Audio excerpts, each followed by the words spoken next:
Oh hi, it's Alex. Welcome. So today I have the conclusion of my budget gaming PC experiment, or budget gaming experiment for a PC. So I've spent the last week with my Asus T100 TA notebook or tablet, and it's actually had some surprising results. I was really surprised to find out that it would play a lot of games, and up to a certain point modern games, but pretty much anything in the modern gen of consoles or gaming, i.e. like Titanfall, Shadow of Mordor, Dead Rising 3, I couldn't get those to run at all because it required 64-bit architecture or 64-bit Windows, and this machine was only 32-bit. Now, I would assume that mine's sort of an anomaly because it is a tablet, and that most people have at least Windows 8 64-bit or Windows 7 64-bit, and I just happen to be cursed with having a 32-bit version of Windows 8 on my tablet.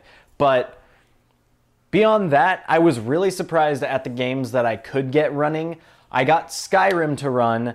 It didn't run perfectly initially. I actually did have to install a low resolution textures, an ultra low resolution textures pack, and then it worked pretty well. Dark Souls, the first one, you couldn't really get it to run, which I thought was funny. It's just, if the game has the options for it, if the game has a large amount of graphical options, you could probably get it to run.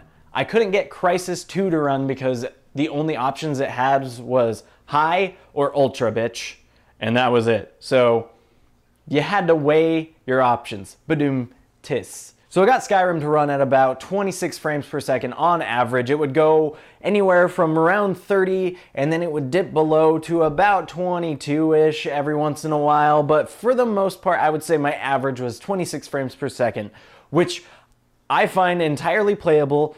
I mean, on consoles, you're locked at 30 frames per second 90% of the time anyway, with small dips. So it's pretty much washed there. I got around to playing it a bit, and it all ran pretty well. I got through the first dungeon, you know, where you got the dragon stone, and I fought the first dragon, and it was perfectly fine. So I would say I could play that entire game on that system. So I tried out a bunch of different games. I loaded at least 90 different games from my Steam account onto the hard drive that was connected to the tablet, and I tried them all out. Most of those games were going to be like smaller titles or indie titles or older titles, but I did try out a few different ones that were more modern games.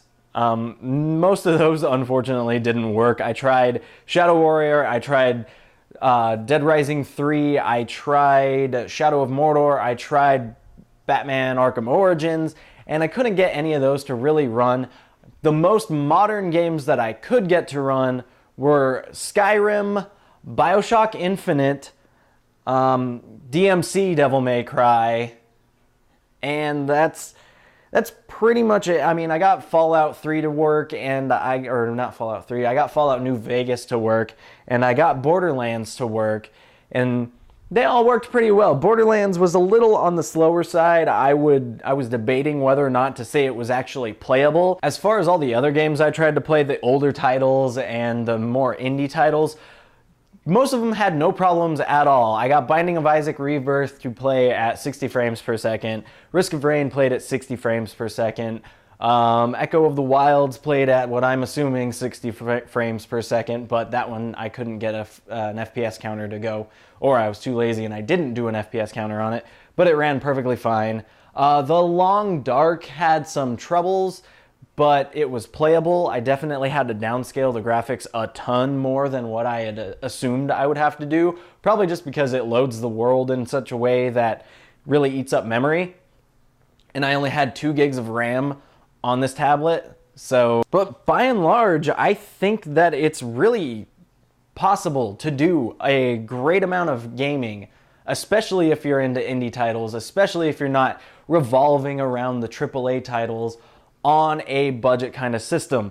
So anytime someone tries to tell you that they can't play any games on their computer because it's not a gaming computer, just suggest them a few indie titles or suggest them some older, like early 360 era titles, and it should run fine. Ooh, you know what? Actually, I got Dark Souls 2 to run perfectly, which that game's not that old. Dark Souls 2 ran at 30 frames per second constantly with, lowest level graphics, but it was running perfectly. I played the shit out of that. So there you go. Like, you can play Dark Souls 2, you can play Skyrim, you can play Morrowind, which is much more important than Skyrim. There's tons of games out there to play, and that's the beauty of PC gaming, is just that huge, extensive, old library that modern consoles just don't have. I can play Wolfenstein 3D, I can play Doom.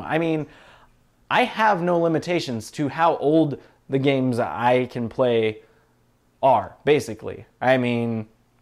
There's some way to get it to run, no matter what. This was a fun experiment. It was more of a challenge for me because, there's people, I found an awesome resource. I found a thread on Reddit for just low-spec PCs, and it made me realize that my experiment really didn't even touch the surface, really didn't even touch the kind of low-budget gaming that people are doing, and it made me happy. I saw that thread, and I was floored. Like, I felt bad that I was even trying it with the hardware I was, because these people are out there doing it every single day on what they would consider their main computer, on things that are just real old, and sporting way less RAM than 2 gigs. So just do it. Embrace PC gaming and check it out. Just see what you can do. But it's entirely possible to take your laptop from college and do some awesome gaming on it. Just don't hold yourself to this standard of graphics that we all have. But by and large, it was a fun little experiment, and I'm really happy that I tried it. It's given me a very big appreciation for what I have for a rig, but also it let me know that I could probably travel with this little guy and still have plenty of gaming fun whenever I had downtime. Not that I travel or anything. But yeah, entirely possible to do fairly modern gaming on a low budget, low powered kind of unit. So there you go. I hope this was somewhat entertaining to watch. I had fun doing it. I have a whole list. I don't know if I should write this out, but I have a whole list of what I had running and the frames per second. So anyway, I hope this was fun to watch and to maybe see how it panned out. If you want more stuff like this, let me know. I'm gonna try and just have a bunch of different content. I wish I could keep this channel simply gaming, but it's really tough to stick to just gaming when there's so many other channels doing it at such rapid speed that I just can't keep up with. I wanted to do a review of Dying Light, and it's way past time for reviews for Dying Light, and just, it's hard. So give me suggestions on other things that I can do. I'm gonna start doing movie reviews and stuff like that too, horror movie reviews, because if you didn't know something about me, I used to run this website called Snuff 101 where I did horror movie reviews. So I'm gonna start throwing those up too. But anyway, I hope this was entertaining. I hope you liked it.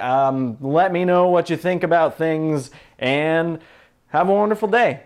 Bye.